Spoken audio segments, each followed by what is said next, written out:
Hello and welcome to legal update 101। इस video में हम डिस्कस करने जा रहे हैं एक बहुत ही महत्वपूर्ण टॉपिक जो कि अभी सबसे अधिक चर्चा में है और सभी के लिए समझना बहुत ही आवश्यक है। वो है राष्ट्रीय शिक्षा नीति 2020, नेशनल एजुकेशन पॉलिसी 2020।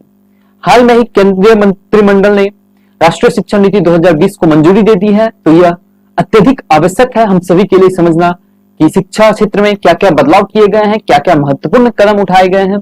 तो चलिए हम समझते हैं इसको।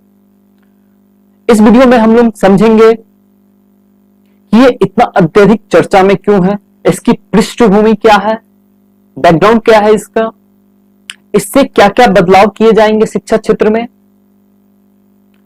तो शुरुआत करते हैं सबसे पहले विषय वस्तु से, ये इतना चर्चा में क्यों है और सबसे चर्चित इसके विषय वस्तु जो है 5+3+3+4, ये क्या है, इस पॉलिसी में इससे क्या डिनोट किया जा रहा है, क्या समझाने की कोशिश की गई है।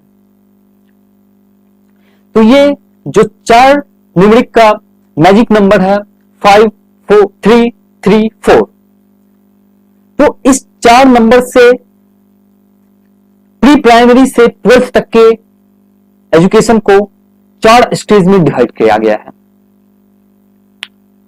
पहला स्टेज 5 साल का होगा, इसीलिए इसे नंबर 5 से डिनोट किया जा रहा है। दूसरा स्टेज 3 साल का होगा, तीसरा स्टेज फिर से 3 साल का होगा और चौथा स्टेज होगा 4 साल का। तो चलिए हम समझते हैं इन चारों स्टेज को। सबसे पहला स्टेप जो है, इसको फाउंडेशन स्टेज का नाम दिया गया है। फाउंडेशन स्टेज की शुरुआत तब होगी जब बच्चे 3 साल के होंगे और वो उस एज में आंगनवाड़ी को ज्वाइन करेंगे और 6 साल तक वो आंगनवाड़ी में पढ़ाई करेंगे, जो कि उनका प्री प्राइमरी एजुकेशन होगा।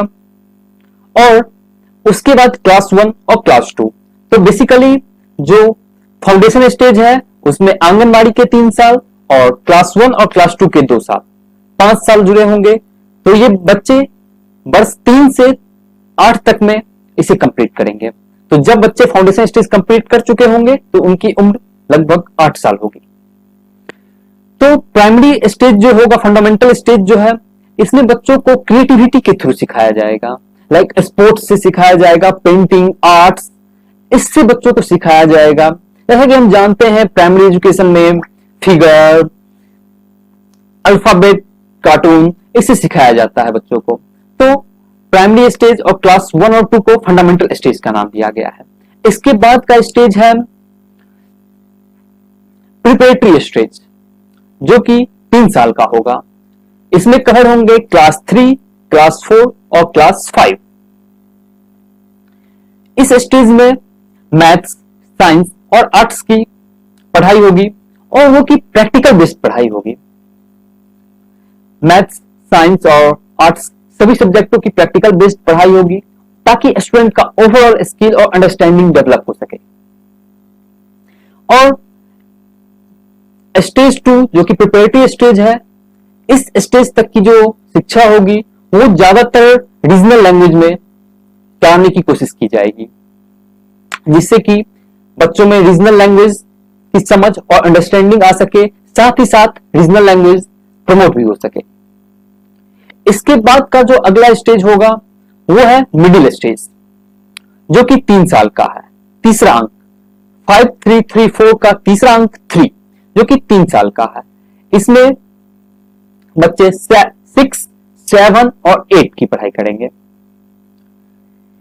इसमें जो फोकस होगा वो सबसे अधिक फोकस होगा वोकेशनल कोर्सेज पे। वोकेशनल एजुकेशन को बढ़ावा दिया जाएगा, जॉब ओरिएंटेड स्किल्स को बढ़ावा दिया जाएगा और साथ ही साथ जो सबसे बड़ी बात ये रखी गई है इस नीति में कि स्टूडेंट्स को उसी वक्त से इंडस्ट्रियल ट्रेनिंग और इंटर्नशिप उपलब्ध कराया जाएगा, ताकि उनका एक ओवरऑल स्किल, उस वोकेशनल कोर्सेज के बारे में प्रैक्टिकल स्किल वो जान सके, वो स्किल डेवलप हो सके उनका। इसके बाद हम आगे बढ़ते हैं जो हमारा सेकेंडरी स्टेज है, 4th स्टेज, जिसमें आएगा हमारा class 9th, class 10th, class 11th और क्लास 12th। इस जो 4th स्टेज है, सेकेंडरी स्टेज, इसको 2 फेज में डिवाइड किया गया है। पहला फेज कवर करेगा क्लास 9th और 10th और दूसरा फेज कवर करेगा क्लास 11th और 12th। चूंकि जो बोर्ड की परीक्षा है वो एज यूजुअल रहेगी, लेकिन उसमें भी कुछ महत्वपूर्ण बदलाव किए जाएंगे। जैसे इसे फ्लेक्सिबल बनाया जाएगा और क्वेश्चन का जो अप्रोच होगा वो ऐसा होगा कि बच्चों को रट्टा न मारना पड़े। वो अधिकांशतः क्वेश्चन एक समझ, अंडरस्टैंडिंग और प्रैक्टिकल स्किल्स पे बेस्ड होंगे। प्रैक्टिकल अंडरस्टैंडिंग जरूरी होगी स्टूडेंट्स के लिए और जो कि उनके फ्यूचर और जॉब ओरिएंटेशन स्किल के लिए बहुत ही इंपॉर्टेंट है। और स्टूडेंट्स को सब्जेक्ट कॉम्बिनेशन और सब्जेक्ट चूज करने की पूरी स्वतंत्रता होगी। वो कोई भी कॉम्बिनेशन लाइक अभी की तरह जैसे 11th 12th में हम लोग मैथ्स चूज करते हैं और बायोलॉजी चूज करते हैं, या सब कोई आर्ट्स चूज करता है, कोई कॉमर्स चूज करता है, तो इसकी बाध्यता नहीं होगी। स्टूडेंट्स चाहे तो किसी भी स्ट्रीम से अपने चॉइस का सब्जेक्ट चूज करके उसकी पढ़ाई कर सकता है। ऐसा नहीं है कि अगर आप मैथ्स पढ़ रहे हो तो साथ में केमिस्ट्री पढ़ना ही होगा। तो इससे स्टूडेंट अपने मनपसंद सब्जेक्ट को पढ़ाई कर सकेंगे और अच्छी अंडरस्टैंडिंग और कॉन्सेप्ट डेवलप कर सकेंगे। इसके बाद जो सबसे इंपॉर्टेंट चीज है वो है इवैल्यूएशन। इसको इवैल्यूएट कैसे किया जाएगा, क्योंकि ये जो 4 स्टेज है 5, 3, 3, 4, fundamental stage, preparatory stage, middle stage और सेकेंडरी स्टेज, जो हमारे एग्जाम्स होंगे ये चारों स्टेज के एंड पे होंगे। और जो बीच का असेसमेंट होगा वो creativity, analysis, critical approach, critical analysis, कुछ इस तरह से उसका असेस किया जाएगा स्टूडेंट्स के ओवरऑल स्किल। तो ये बहुत ही इंपॉर्टेंट है कि इसका इवोल्यूशन कैसे होगा वो समझना। स्टूडेंट का जो इवोल्यूशन होगा उसको 3 फेज में डिवाइड किया गया है। एक है सेल्फ इवोल्यूशन, दूसरा है evolution bye there classmates. Like एक एग्जांपल लेते हैं, कभी कभी हम लोग के क्लास में भी होता था, जैसे जो क्लास टेस्ट की कॉपी हुआ करती थी उसे अमंग्स द फ्रेंड्स शेयर कर दिया जाता, एक्सचेंज कर दिया जाता था और उसे चेक करने को कहा जाता था।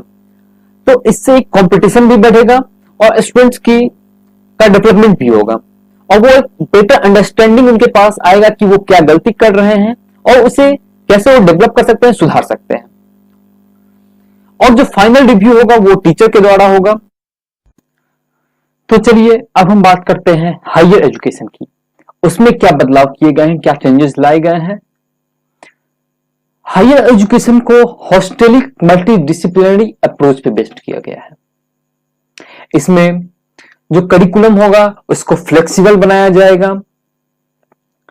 क्रिएटिव कॉम्बिनेशन, जैसे स्टूडेंट का जो कॉम्बिनेशन सब्जेक्ट कॉम्बिनेशन वो चूज कर पाएंगे, अलग अलग स्ट्रीम से अलग अलग सब्जेक्ट वो अपने पसंद के सब्जेक्ट को चूज कर पाएंगे और उससे आगे की पढ़ाई कर पाएंगे।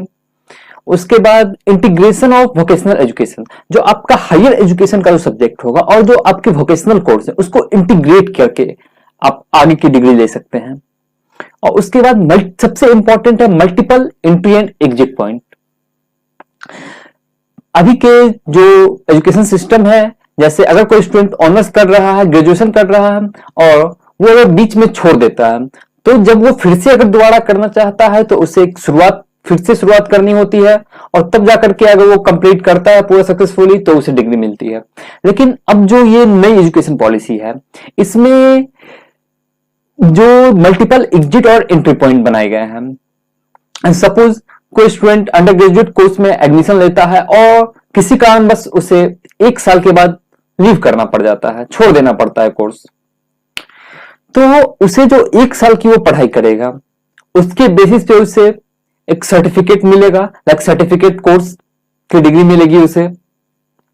अगर वही स्टूडेंट 2 साल की पढ़ाई के बाद छोड़ता है तो उसे एडवांस लर्निंग का सर्टिफिकेट मिलेगा, like advance learning in such and such subject of such stream. अगर कोई स्टूडेंट 3 साल तक पढ़ता है और तब उसकी पढ़ाई को छोड़ देता है तो उसे बैचलर्स डिग्री का सर्टिफिकेट मिलेगा। और अगर वो 4 साल तक पढ़ाई करता है तो उसे बैचलर्स डिग्री विद रिसर्च का डिग्री मिलेगा। तो हमने गौर किया कि 4 साल में हमारे अंडर ग्रेजुएट कोर्स को डिवाइड किया गया है, मतलब अब जो हमारा अंडर ग्रेजुएट कोर्स होगा वो 4 साल का होगा। तो ये जो मल्टीपल एंट्री और एग्जिट पॉइंट्स बनाए गए हैं इससे उन स्टूडेंट्स को बहुत ही फायदा मिलेगा जो या तो पढ़ाई छोड़ चुके हैं या जिन्हें किसी कारणवश बीच में पढ़ाई छोड़ना पड़ जाता है, लाइक फाइनेंशियल सिचुएशन या कोई एक्सीडेंट्स, किसी इमरजेंसी सिचुएशन की वजह से, तो उन्हें अब दिक्कत नहीं आएगी और वो आगे की पढ़ाई बाद में भी शुरुआत कर पाएंगे जहां से उन्होंने छोड़ा था। इसके बाद है एक्रीडेशन बैंक ऑफ क्रेडिट। जो एकेडमिक बैंक ऑफ क्रेडिट, जो हमारा अंडर ग्रेजुएट कोर्स होगा वो क्रेडिट सिस्टम पे बेस्ड होगा। उसमें सब्जेक्ट वाइज क्रेडिट होंगे और जो क्रेडिट, जितने क्रेडिट स्टूडेंट पास कर लेंगे सक्सेसफुली, उनको अगर वो पढ़ाई छोड़ भी देते हैं तो जब वो फिर से शुरुआत करेंगे तो उन चीजों को उन्हें नहीं पढ़ना होगा, वहां से आगे पढ़ना होगा। वो जो क्रेडिट होगा उनके क्रेडिट बैंक में जमा रहेगा और जब वो सारे क्रेडिट को पूरा कर लेंगे तो उन्हें डिग्री दे दिया जाएगा। तो इससे जो भी स्टूडेंट बीच में छोड़ते हैं एजुकेशन किसी कारणवश, उन्हें बहुत ही फायदा मिलेगा। इसके बाद है नेशनल रिसर्च फाउंडेशन की स्थापना की जाएगी, जो कि रिसर्च में और रिसर्च एंड डेवलपमेंट को आगे बढ़ाएगा और स्टूडेंट को एक प्लेटफॉर्म प्रोवाइड करेगा रिसर्च के लिए और स्किल्स को डेवलपमेंट करने के लिए। इस पॉलिसी में फाइनेंशियल सपोर्ट की बात भी की गई है। जो भी सोशली इकोनॉमिकल बैकवर्ड सेक्शन है, एससी, एसटीज, ओबीसी या जिनके पास भी रिसोर्स अवेलेबल नहीं है, फाइनेंशियल नहीं कर सकते हैं वो एजुकेशन का, तो उन्हें स्कॉलरशिप प्रोवाइड की जाएगी और एक ऐसा सिस्टम डेवलप किया जाएगा जो कि रेगुलर मॉनिटर करेगा सारे स्टूडेंट्स के डेवलपमेंट को जिन्हें की स्कॉलरशिप मिल रहा होगा, ताकि बेटर से बेटर सुविधा उन्हें प्रोवाइड की जा सके और जो भी असिस्टेंस उन्हें जरूरत हो उन्हें प्रोवाइड किया जा सके। इसके बाद जो सबसे इंपॉर्टेंट है वो इंटरनेशनलाइजेशन ऑफ एजुकेशन, शिक्षा का अंतरराष्ट्रीयकरण। इसमें जो यूनिवर्सिटीज हैं वो वर्ल्ड के दूसरे यूनिवर्सिटीज के साथ कोलैबोरेट करेगी और स्टूडेंट्स और फैकल्टी का आदान प्रदान होगा, जिससे कि यहाँ के स्टूडेंट्स बाहर जाकर के और भी अच्छी शिक्षा और अपने स्किल्स को डेवलप कर सके। इस शिक्षा नीति के साथ भारत सरकार ने जो वर्ल्ड के टॉप रैंक यूनिवर्सिटीज हैं उनको भी अपना कैंपस इंडिया में खोलने की अनुमति दे दी है, जिससे कि वो अपना कैंपस इंडिया में खोलेंगे और इंडिया के एजुकेशन सिस्टम के बेटरमेंट में अपना रोल प्ले कर पाएंगे। इसके बाद जो सबसे इंपॉर्टेंट है वो है ओपन लर्निंग और ऑनलाइन एजुकेशन पे जोर डाला गया है। ऑनलाइन एजुकेशन को प्रमोट करने की बात की गई है। ओपन बेस्ड लर्निंग से स्टूडेंट जो कि बाहर नहीं जा पाते हैं पढ़ाई के लिए, वो अपनी आगे की शिक्षा पूरी कर पाएंगे। सो इस नीति में इस पे भी फोकस किया गया है। आगे चलते हैं। हम लोग समझते हैं कि ये जो हायर एजुकेशन है उसका रेगुलेशन कैसे होगा, कौन इसको रेगुलेट करेगा। तो इंटायर हायर एजुकेशन का जो मॉनिटरिंग और रेगुलेटिंग होगा वो higher education commission of India करेगी, लेकिन इसमें लीगल एजुकेशन और मेडिकल एजुकेशन को एक्सेप्शन में रखा गया है।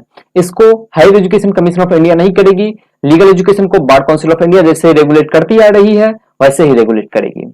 इसके बाद इस पॉलिसी में जो इंपॉर्टेंट चीज है वो है, इस पॉलिसी में Indian institution of translation and interpretation की स्थापना की भी बात की गई है, जो कि रीजनल लैंग्वेजेस को प्रमोट करने में काफी मददगार साबित होगा और उसको प्रमोट करेगा। तो ये था हमारा नेशनल एजुकेशन पॉलिसी 2020 का एक छोटा सा एनालिसिस। 34 साल बाद लाए गए शिक्षा नीति के मुख्य 5 स्तंभ हैं।